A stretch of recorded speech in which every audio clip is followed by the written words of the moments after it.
Wow, swabe ah. Pinag-restore natin, pinapatugtog pa natin. Dati yung pinakagusto ko dito eh. Yung F-hole. F-hole. F-hole. F-hole pala yung tawag dyan. F-hole. Yung F-hole. Ako si Angelo Bernardo. Welcome sa Dekada Collectible Show. I-feature namin dito ang mga coins, collectibles, vinyl records, toys, books, antiques na dumadaan sa amin. At mag-interview din kami ng mga collectors and dealers. Siyempre, hindi mawawala ang ating mga picks at mga pasyal na may kinalaman sa collectibles. Tara, kwentuhan tayo. Yun ang pinakamatanda mo. Meron siya picture din. Baldilla. Lokal to. Opo, local lang. Photo lang mga well, nasita ko. Electric no? Opo. 19 ano? 1939, gamit yan sa stationarized. Ganyan na siyang katagal. Oh. Meron na pala electric guitar noong 1939? Hi, ako si James Rivera. Guitar restorer, luthier. Nagsimula ako maggawa ng mga gitara nung 1999. And then, naging hobby ko na siya. And then, pinaral ako ng nanay ko paano magbuo ng gitara. And then, hanggang ngayon, bumubuo pa rin. Tsaka, nagre-restore, tsaka nag-set up.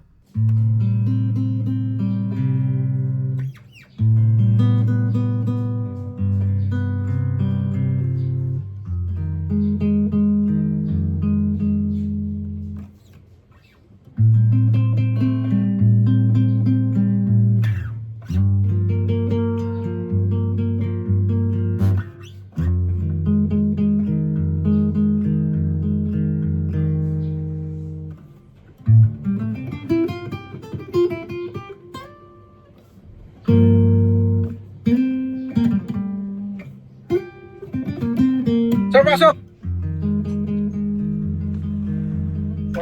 Ayan na. Guitar. Ayan na yung pinagawa kong gitara. So, sir. Yan. Very nice. Sira agad. Ano, marunong yun, no? May persa akong mag-gitara nito. Okay.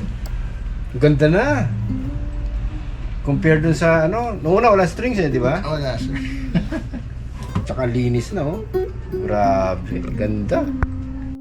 Pwede bang pa-explain kung ano yung ginawa mo dyan sa gitara? Ayun. So, sir, nung kasi matanda na masyado, luma na masyado yung gitara. Luma na masyado yung gitara. Sobrang luma. Gano'n pa kaluma talaga yan? Kutob ko, sir, Kasi sabi nung seller, 1939 daw yan eh. sir, sir, dun sa, napakintab natin yung gitara, lumabas dito na ito ay nagawa ng yung company nila 1945 or 46. Kami nakalagay since 1946. Oo, yun. Posibleng 1939. Oh, at kutob ko, based on the brand, alam ko talaga, Hello? Oh, basta tayo. Kailangan mo tulong sa paglilipat? Kailan ba yung opening ng museum? June 15. Malapit na. O sige. Sige, i-message mo lang ako pag ready na tayo maglipat. Tapos punta ako doon. Okay. Sige. Okay. alright. Ayun, so, kutob ko mga 1960s or 70s talaga to. And then, local talaga siya na gitara. Kasi, Lokal, lumanog. mga ganon. Kasi nung araw, hindi pa na-establish yung ginagawa ng mga foreign companies na may bakal dito, may truss rod. Ito talaga walang-wala. Okay. Sobrang wala. Pero maganda naman yung kahoy. Kailangan nang i-restore yung mga nasa likod sa gilid kasi nagtanggalan na yung mga glue.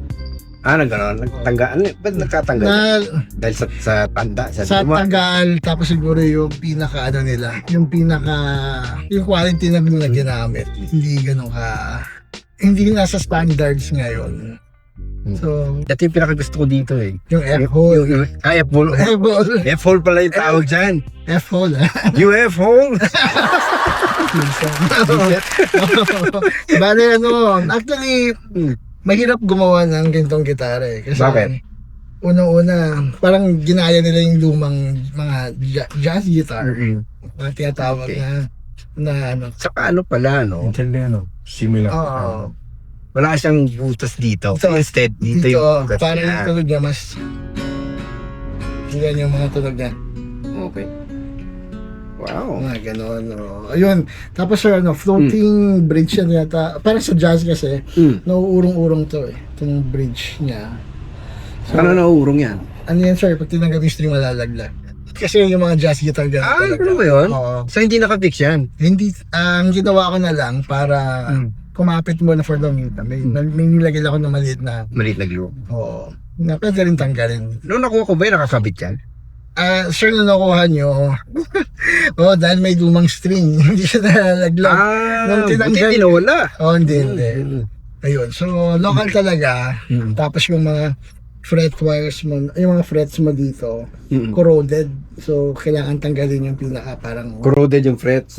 kalawang. Okay. So, pero maganda naman, yun lang talagang kailangan lang i-glue ulit dahil talagang talagang bibigay na siya. Lalo na yung dito sa headstock. Nung tinanggal natin yung original niya na tuning keys, machine heads niya, pinalitan, nilagyan ng mas bago, hindi match Hindi match yung...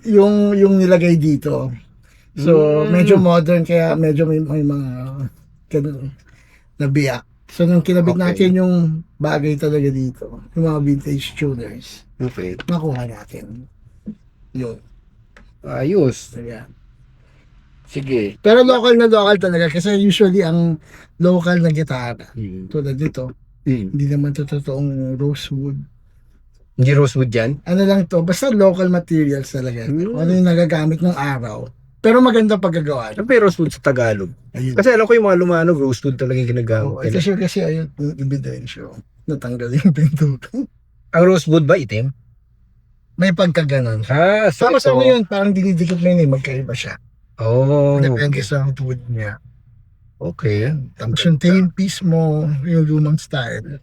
Okay. And then yung electronics. Ito talaga kasi nung chinek ko siya mismo. Talagang fascinated ako kasi kung lumang-luma to na local, gusto ko marinig yung tunog ng pickup. Okay. Nung chinek ko siya, natuwa ako kasi sabi ko, yan yung tunog na hinahanap ko. Napaka... Dito wala tayong ano dito. Wala tayong amp. Wala tayong amp dito. Oo. Ngayon sir, yung controls mo, I think nung ginawa to, kasi local to dito ginawa yan. Wala silang ibang materials na masasource out ng time na yun. So kung anong meron, yun yung binuo. Kaya lahat to maliliit. Maliliit yung output. Pag sinasaksak mo, hindi ganito kalaki. Yung maliit pang headphones yung araw. Okay. Ganun siya kaliit. Siya yung nakasaksak dito, and then yung tone nandito. Ito yung volume. So nung tinanggal ko siya, andyan yung yung luma niya. Yung luma, yung pinagpalitan. Oo. Okay. Talaga yung lumang klase. Tapos hindi mo na naiikot yung isa. Ganun kahit sprayan mo yun, hindi mo na makukuha. Tapos yung capacitor mismo, yung kung anong available, so nilagay natin yung mas maganda. And then with this one, may switch ako nilagay. Para magamit na talaga kung may kukuha na. Okay. Mas maganda yung tulog kasi yung capacitor mo dito, yung US spec na orange drop. Yung Okay, ano yan? orange drop capacitor, usually yan yung ginagamit ng mga high-end na gitara. Pero right now, yung mga nagsa-source out niyan, parang gawang China na. Pero to hindi US lahat. So, maganda na. Match Okay. na match dito sa pickup mo. Okay. Nakakwento ko ba sa'yo kung sa ko nakuha to? Sir, ano ba siya? Ano yan? Yung arranger ni Noro Ono. Honor, honor. Oo. Ay, wow. Tsaka makikita mo nga siya. Ito ba yan? Yeah.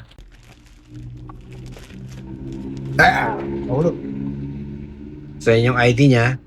Si Erning Ocampo. Yan. So, ito siya. Kasama si PJ. Wow. May pirma pa ni PJ. Ayos ah.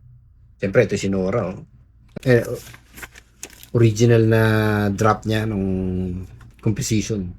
Tungkol sa yung kantang Balik Bukid ni Nora Honor. Meron ba tayo sa plaka nito? Ha? Wala. Baka hindi ito nilabas Yan, Harana ng Pag-ibig. Titik ak musika ni Ernie Ocampo. So yun, talagang ano siya, musician siya. Tapos after the 70s yata, nasa radyo pa siya. O 80s. Yun. So, pero ito yung nakita ko ditong medyo relevant dyan. No? Yan si Don Pepot. Yung kutub ko, sir, yung ibang nilagay na niya dito. Yung ibang nilagay? Ano? Parasa lang ko yung pick up. Ito. Yan mismo yan eh. Nilipat dito. Nilipat dito. Yung pinaka-control mo, yan din yun. Siya mismo. At, ayan, almost similar siya dyan. Pero kutub ko, isa lang yung gumawa ng gitara niya. Isa lang yung... Okay. Baka kakilala niyo may-ari, na-commission niya yan. Ito rin mismo yun. Kasi mismo yung F-hole halos parehas dito eh. Okay. Pinaka niya. Oo nga, no? Ay, parehas talaga. Ang tailpiece nagkaiba. Pero almost similar. Pickguard, iba din sir kasi may parang may design to.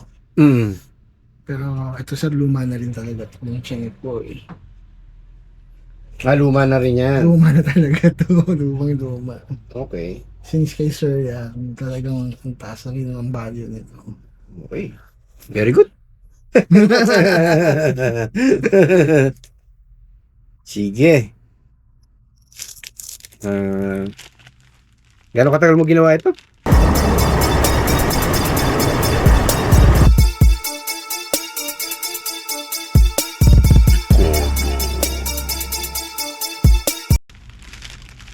Really? 3 weeks lang naman yun. 3 weeks lang naman. 3 weeks Okay. lang. So, ang pinalitan mo ay siyempre strings. Strings, inayos natin yung action tsaka intonation. Mm. Yung buong body niya, repair natin. Okay. Glue siya. Tapos, para lumabas talaga yung pinakatunog. Kasi nung unang kuha ko dito, kahit tapakin kong gano'n, walang echo. Ngayon, may Oo nga. gumagano na siya ng echo. Pwede ka nang tungtong na dito, more than words Pwede. Sige nga, sample nga. Sample. Oh, yata may katok ha. Wow, swabe ah. Gusto ko yung habot sa katok. Hindi ko buo yun. Hindi ko buo. Kasi kung naman natin may echo talaga. Pero ano siya, maayos talaga. Yun, no? Dito.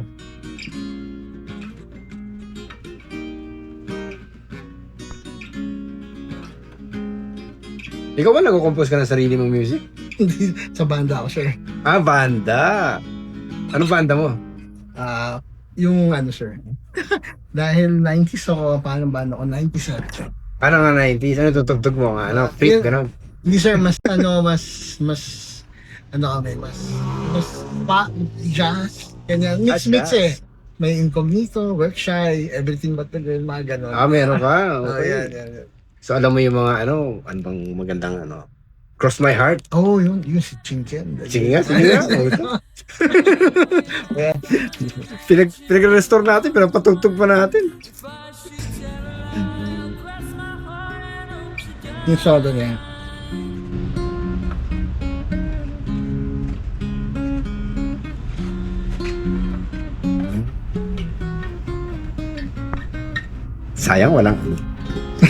Sayang, wala tayong amp. Oh, next time. Basta to ha.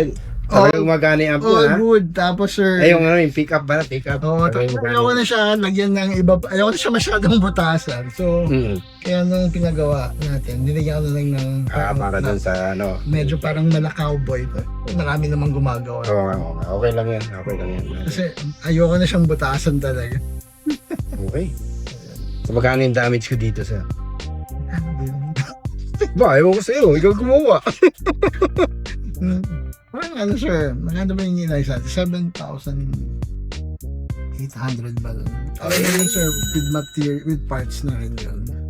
7,800 kasama ng Parang parts. Sige, fair enough. Kasi talagang mahirap naman mag-restore talaga ng gitara. Yun. Sa tingin mo, ito, kunyari ganyang restored na siya. Yung hindi pa kasama yung Ito. sentiment, yung yung connection niya dito sa Yung parang history gumamit. niya, Hindi oo. pa kasama yan. Yung sa gitara lang mismo, Ang magkano. pinakamababa niyan, sir. Sa akin kasi ang dami ko na rin kasi na local. Pero ito kasi maganda talaga yung quality. Okay. Although kasi hindi mo siya pwedeng taasan. Ay, hindi. Because of the value. Kasi hindi pa natin kilala kung hindi pa natin binaba. Wala. Ako na yung mag-assign ng value Yung dito. pinakamababa natin, 15. 15,000. Pwede na. Magkano ba natin nakuha to? Ano yun? Mababa lang! Mababa lang namin nakuha to. Siyempre, hindi mo naman alam na may restore to, di ba? No, kinuha natin talaga. Parang patapon na. Ayun. Sige. Binulong pa kung mababa lang namin nakuha to. Ganun. Talaga. Minsan, So, 7, 8 plus pwede na rin. pero pag sinama nyo yan, sir. Ayun, ito, hindi ko pa alam. Hindi ko pa nag-decide. Probably, gusto ko pa enjoy eh. Siguro pag natuto na ako mag-gitara, baka saka ako siya ibenta. No? Ito, sir, ito kasi kaya may parang leather dito. Hmm. Kasi kung naalala niyo yung lumang picture, may nakaklip dito. Okay. Yung original niya, di ba, ang pangit. May Hmm. nakaganon, tapos ito hindi pantay, nakaganyan. Ang problema kasi doon, ibig sabihin, pinilit na ilagay. Yung, Nung binuo, kaya may butas siya dito eh. pinilit. Pinilit. Siguro gusto talaga niya yung ito. Katabi ko itong gusto talaga niya. Nung binuo to, ibinalik, hindi nila makuha.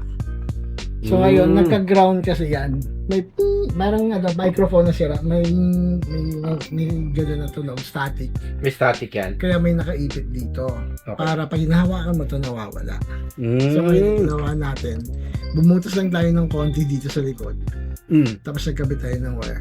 Para yung ground, pag hinawakan mo yung strings mo, wala ka nang iniipit. Kasi usually, ang electric guitar, ganun talaga.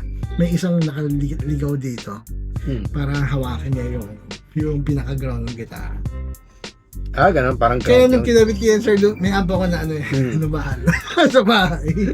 Puso para akong, parang pot method yung tunog mo. Ang ganda siguro nung nito, setup nito sa bahay. Oo, tumutugtog kasi talaga kami, sir. Ngayon, ito lang ginamit ko sa, tapos kung binaba mo to, kasi usually sa pag-jazz player, pag yun yung zero mo yung tone, or kunyari mababa yung tone, parang bilog lang yung tunog mo, wala masyadong treble. Ang ganda ng tunog, ano talaga, iba. Kahit yung strings mo medyo manipis, pag na-amplify yung pinaka-pickup mo, iba sir yung gawa niya. Maganda. Kaya siguro nilipat dito. Wow. At mag-try mo na, yung nakakabit sa amp. Yun dapat yun nagigitara siya. Sige, patugtugin natin si Arnel. Oo. Yung mag-practice. Hindi, pero maganda talaga ito. Kasi Maganda kahit talaga. nung ako nung Lalo yung pa yung pick-up ang ganda. ayun may echo eh. Ayun yan wala nun, parang parang basag talaga. Parang basag. Labas lahat dito yun. Kasi may mga butas Ang nga daming eh. butas. Mga okay. Yun lang sir, hindi talaga siya kakayanin. Although baka soon kung may kukuha, kung gusto niya kaya naman. Although kasi may mga gitara talaga naka half step yung Half Yung- step. ang kanyang tune. Kanya ito ini-flat ko na siya para close to E.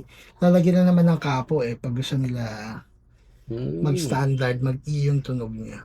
E yung pinaka-sound. Pero madalas naman usually sa ganitong gitara naka-down tune mas mababa. Kasi mababa. Oo. Okay. Okay. Or kung gusto pa niya kapalan yung strings. Oo, di ba? Kaya nga nakita ng wife ko. Wait, hindi mo pinapagawa. Ano mo naayusin yan? Nagulat siya, kakaiba no? Siya hindi siya makintab eh. Hindi siya talaga makintab. Hindi, pakikitabin ko. Pati yung daughter ko na English era. What's that? I'm gonna, I'll just make it, I'll put life to the guitar again. O yun, okay. Sige, so kung gusto niyo magpagawa, Ay, nandiyan kontakin niyo lang si James. Rivera. Bira na lang sa nag-ano eh. Pero marami pa rin nagpapago. Tsaka take note hindi lahat ng gitara ginagawa niya. Oo, nung pinipili niya yung kliyente niya. Ay, so, Oo. Tsaka ako, pinalad ako na pumayag siya na mag-restore. Pero yun sa maganda. Yun. Sige, thank you. Alright. Masaya ako dito sa ano. Sa sobrang saya ko, parang ayoko muna ibenta. Wala benta. Saka lang. Ayan, isa pa yan. Ikaw pa kwento niyan. Oh, Yun. Okay. alright. Okay, thank you. Thank you ulit. Going once. Going twice. Wala. Fair warning. Last call. And it's sold.